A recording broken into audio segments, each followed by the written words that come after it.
First of all, we have a very low unemployment rate for IT pros. So I guess the first question is, who is anyone to even tell them what kind of skills they should have? I mean, clearly they're getting jobs. Why do they need soft skills? I mean, they're clearly getting jobs in the industry. It's a good question. One of the key things is they're getting jobs, it's true, but are they getting the best jobs they can get? And are they getting the best salaries that they can get?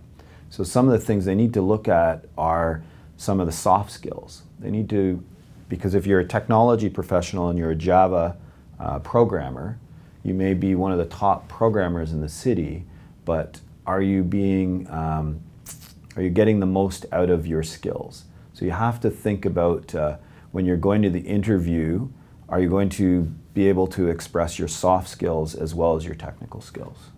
Some of the key soft skills that we see for candidates are showing their adaptability. A good example is last week we had 2 candidates go for an interview for an Android job, and they changed the spec so that they were going to develop on an Apple platform.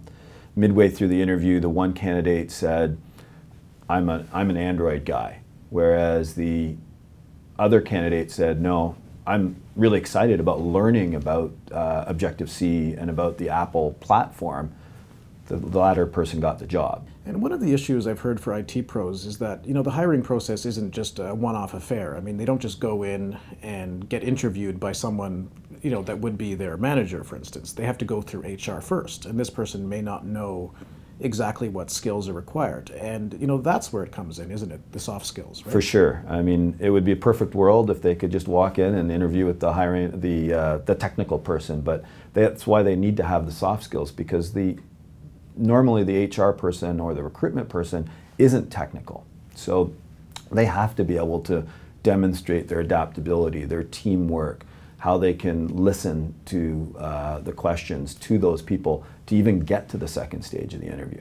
How do you bring out someone's inner personality? Like if you want to give someone personality who maybe just isn't a very exciting person, that is a little bit introverted, is a little bit in their own world and interested in their own technical specialty. How do you kind of bring that out of them to allow them to market themselves and to express the skills that they do have to employers? One of the questions that we put forward to candidates like that is talk about your biggest accomplishment. We try to ask them open-ended questions, or tell us about a challenge that you had in your last position and how you overcame that challenge. So you give them an open-ended question about technology, and you see their eyes light up. They get really excited to talk about that. Another thing is to get them to tape themselves using webcams on a laptop, so that they can see themselves and they can see if they're really monotone and they talk really quietly the whole time. Get them to get some energy, get them to use their hands a little bit, excited about what they're talking about. Can differentiate whether they get the job or not.